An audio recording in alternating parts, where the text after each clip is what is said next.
Welcome back to Ways to Love Your Money. I'm Elizabeth Dawson, and we're going to talk a little bit about unemployment. Unemployment now has gone down below double digits. We're about 8.4% right now, and last week, basically, there was about 1.4 million jobs added to the workforce. So this is good news for us and for our economy.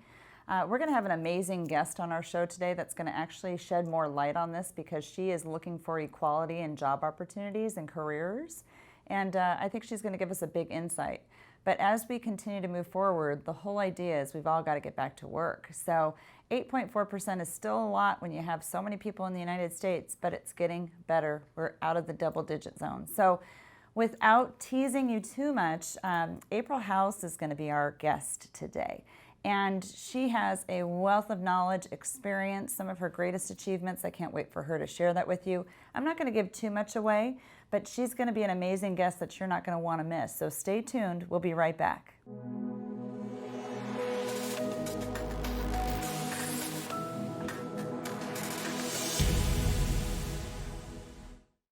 Well, welcome back. It's me, Elizabeth, and now we are going to actually have our podcast, Ways to Love Your Money, and we have our wonderful guest here, April House, and she's going to tell us a little bit about her and her mission in life and her passion, and I can't wait for her to tell us her story. So without further ado, welcome, April. Thank you so much for being here today. Hi, Elizabeth. Thank you. I'm so excited to be here. Good, good. So, thank you so much for the wonderful introduction. And, just to give you a little bit about my history and background, currently I am the Chief Operating Officer at San Diego Workforce Partnership, and where we help San Diegans within our region get access to economic opportunities through job training as well as education, internships. And how I arrived here is actually quite the journey. It was unexpected, but about 12 to 13 years ago, I myself am actually a trained nurse by background. There was a career center that the workforce ran that was in the parking lot of my nursing school, and I happened to walk directly across that parking lot and create one of my first resumes in order to get my first job. And so ever since that time, I've actually been working in managed care for health plans as well as large health systems here in San Diego, and creating programs for people who have been underserved and historically marginalized. And most recently worked at a local community health center and developed programs that are focused on diabetes and how to improve your health, how to help people eat better. And what I kept finding was team members coming to me and saying, April, how do we help people when their problems are, I don't have access to food? How do I eat better when I don't have that? How do I get diabetic medication when I can't afford it? I don't have a job to afford gas to be able to drive here, or even bus fare to come to classes to learn how to manage a chronic disease that I'm living with. And so that affected me so much so, having been in healthcare, having been at the bedside of patients as a nurse, having developed these programs, to really tell me and illuminate the fact that the issues that we deal with as a society are further upstream. They're related to our ability to have access to opportunities that allow us to, generate an income, be productive, and ultimately save our money and live a better life. So health outcomes was not necessarily impacted solely by what we do when someone came to a hospital or came to a clinic. It had everything to do with what they had access to further upstream and in other areas of their life, and primarily money. So I chose to leave that position in order to pursue a role in the workforce, in order to align the healthcare industry with workforce development, in order to create solutions for situations just like that.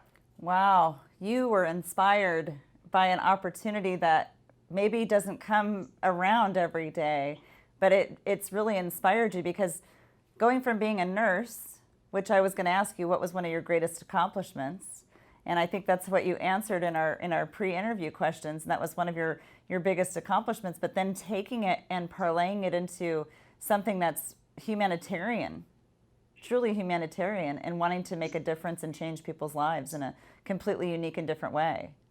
So tell me about the name of the company that you are working with as the Chief Operating Officer, and what your role is each and every day that's so different than, let's say, I don't know, when you were nursing. Yeah, oh yeah, absolutely. It's a completely different world, but ultimately the same end is to help people. So I work for the San Diego Workforce Partnership, and we can be found at workforce.org. All of our resources there for job seekers within San Diego and Imperial counties to assist folks with job searches, Hmm. access to educational opportunities, wage subsidy programs that offers them internships with employers while they're developing new skills. Mm. So we're really standing in a truly unique space right now with the unemployment claims Mm-hmm. rising to, at the height of the pandemic. And I don't know if we're still at the height of the pandemic, but at least at the beginning of the pandemic with millions of claims a week, with a population of people that really need a lot of help. Right, right. So we're seeing access to our services increase. And what a day looks like for me at the workforce, as a chief operating officer, is really overseeing all of the enabling areas such as HR, IT, and finance, and ensuring that we're supporting the programs that deliver these services to the community, that they're able to do so unencumbered, really, and ensuring that all of the funding that we receive, it hits the streets and gets to the folks that need it the most. That's amazing. We were just talking about this at the top of the, at the top of the show about where unemployment is now at 8.4% of the workforce, and it's amazing because right at the height of the pandemic, there was over 40 million jobs that were lost. And they say Right. that there's about 10 million that will be permanently lost. We have some clients that are going to be in that permanently lost category. And so it's either reinventing or going to a resource like you. Right. Yeah. Right. Exactly. Exactly. We found so many people at that crossroads of how do we look at our industry anymore? And is there a space for me in the industry with that permanent job loss? It's Mm-hmm. requiring a lot of those folks to, many of them weren't at the position and prepared for retirement. Right. I have to continue working. So how do I pivot now to something new? And we stand directly in that space for, either extrapolating these skills that were applicable in another Mm-hmm. industry to a new one, or supporting those and gaining new skills so that they can enter a whole new industry. So, April, you mentioned something about your passion for this. You have such incredible passion.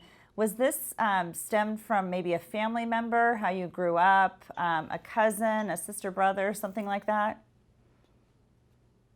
Yeah, growing up, I have to say that I come from the same population that I serve. So, really, being raised by a single dad whose focus was just getting me to the point in life where I was, had the basics and was able to enter society, be a productive person. So financial literacy was not something that he himself, having struggled his life, was able to give me.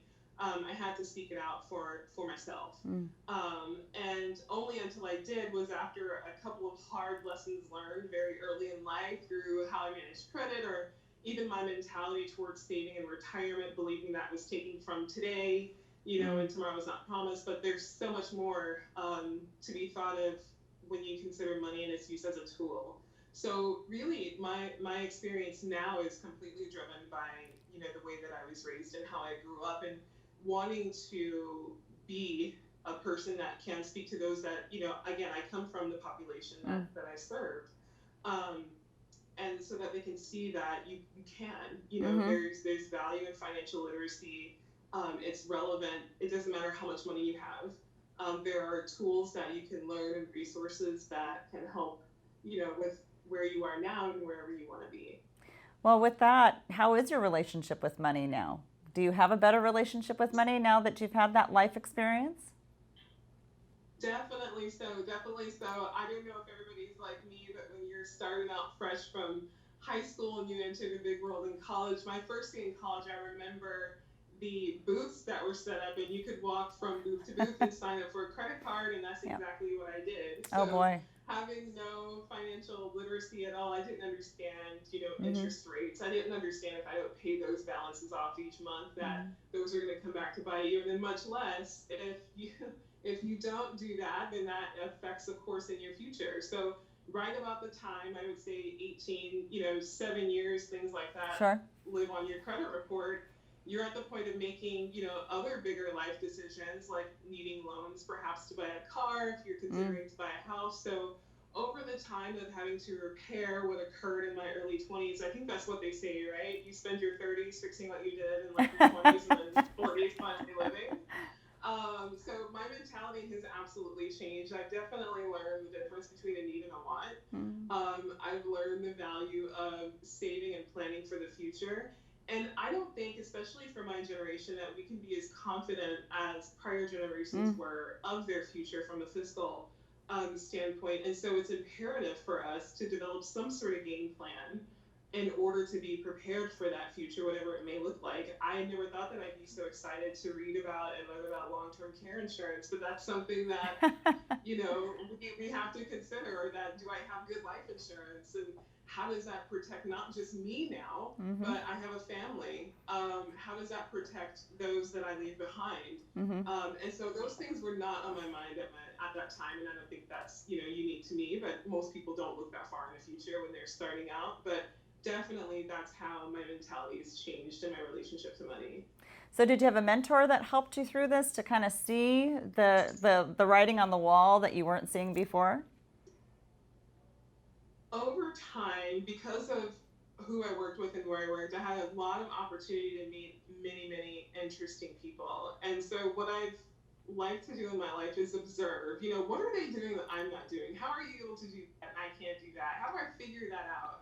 And so I have been really, really fortunate. I had a really good boss at one of my first roles within healthcare outside of the bedside nursing. And her and I were meeting one day. And so she just out of the blue asked me, she said, "Hey, are you investing in the 401k plan here? It's great. There's 100% matching up to a certain amount." And at that point, I really hadn't thought, too much about it. But I was so surprised that my boss, she would be so concerned about, was I taking advantage of this opportunity that was essentially free match money towards my retirement? And I took a lot of lessons from her. Ever since that point, that opened up a lot of space for me to be able to ask her questions that it would have taken me a long time to get the answer to. And she got a lot of experience with. So she was one of my early financial mentors. And ever since then, ever since I started to learn about the mechanisms of how to leverage and how to save money and how to use it as a tool, I've just been a student of whatever I could pick up from wherever, through books and podcasts, and learning how to manage money from that point. That's great. I mean, that's great because the majority of people today do not pick up a financial book. They never do. Whether they were in high school or college, when was the last time they actually ever picked up a financial book? No one does. That's really the passion behind my book, because I wanted something to be a small read.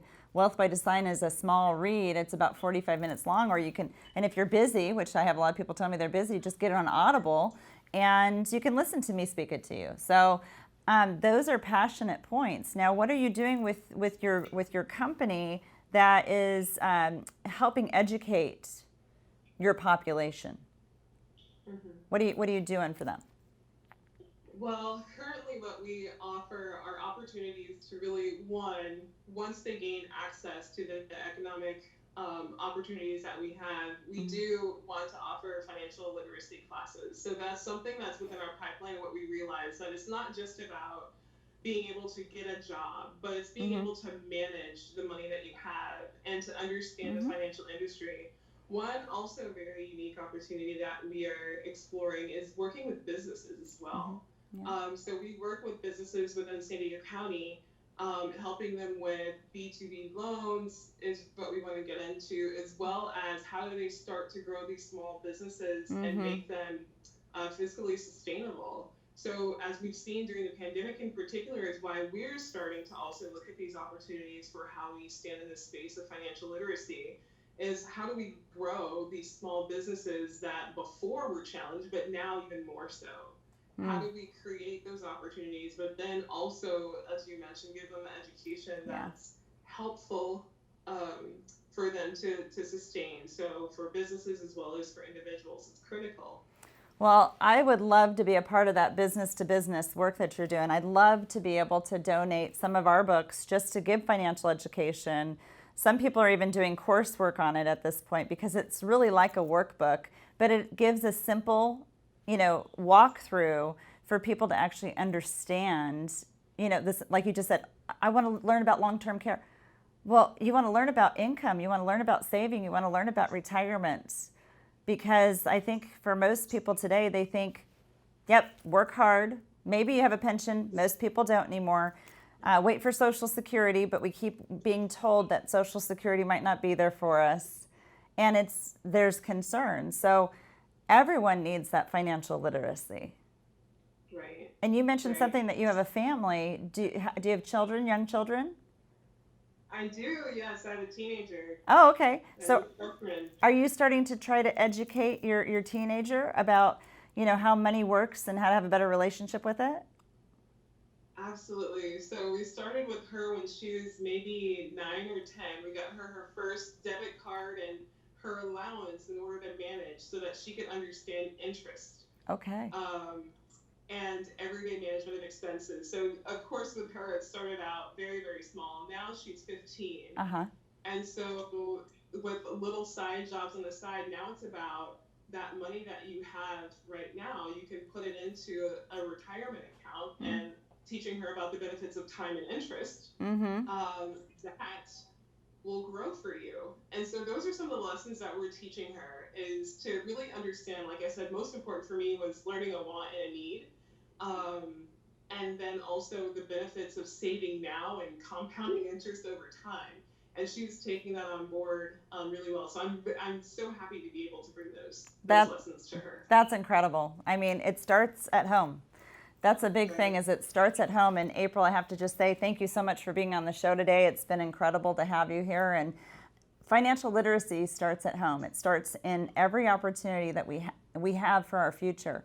The perception of money, the value of it. I mean, the reality is if you work for money to be able to have the life or the security, everything that your goals, dreams, and desires are. So I know that there was a lot of conversation that Miss April and I were having in the background before we got on the show. But I'd love to have you come back, April. I hope that you'll take us up on that offer. I'd love to be able to donate some of our books for your cause. And ultimately, we're on the same mission. We want to have financial literacy for just about everyone on the planet. And that's a mission that we have each and every day. Employment, getting employed out there. Look up the resources that we have here, which will be part of our entire show so that you can see this. If you have any questions for April or myself, please reach out. Send us an email at questions@elizabeth.dawson.com. We would love to be able to get your questions over to April or to me, and we'll get them answered as soon as we possibly can. So again, thank you so much, April, for being on the show. It's been a pleasure having you. We're grateful for your time. We know that time is precious, so I can't wait to see what your next journey is and your next accomplishments with your passion in life and your motivation to help as many people as you possibly can. It's amazing. Thank you for sharing. Great, thank you, and thank you for your generosity. Oh, you're so welcome. You're so welcome. It's a pleasure to meet you. Take care. Bye-bye. Well, welcome back. Wasn't that a great interview with April? She's an amazing gal, isn't she? Well, one of the things we want you to actually look out for us on is Instagram. You can actually find us on @COPIAWM, and we would love for you to kind of check out our information that we put there. We even post updates about our podcast, things of that nature. It'll be helpful for you. So before we end our podcast today, I want to bring up one of the questions that we have from the audience. I have been claiming unemployment since March. Am I going to pay a large amount of taxes on this income? Well, the answer is you're going to be paying taxes on it. So if you haven't been saving some money and putting it aside, that could be a concern. But one thing you're not paying is because you're unemployed, so you will not be paying for the employment taxes that would normally come out of your paycheck. So you'll be paying ordinary, income tax for Fed, and you'll be paying your state taxes if that applies to you. So save a little bit of that money, because even that extra $600, which is now maybe reduced to $400 in some states and $300 in others, and $0 in others, that's going to be a taxable portion to your income. So don't think it's all for free. It's definitely going to have to be addressed when it comes tax time next year. If you don't have a tax professional in your life, this is probably the year that you want to have one, just to make sure, dot your I's and cross your T's. So if you need a financial professional and it needs to fit into your budget, just let us know. We have many people that we know, and they'll be happy to help you. So without that being the last and final remark of our podcast today, we want to say thank you We would love for you to make comments about our show and tell us questions if you have any, whether it's a financial matter or a wish list that's not even a financial one. How do you achieve it? How do you accomplish it? And let us know. We want to hear your questions, and we want to be able to share that with the rest of the people watching and listening. So take care. We'll be back next week with another show, and we owe so much looking forward to what your comments are about this one. All right, take care. See you soon.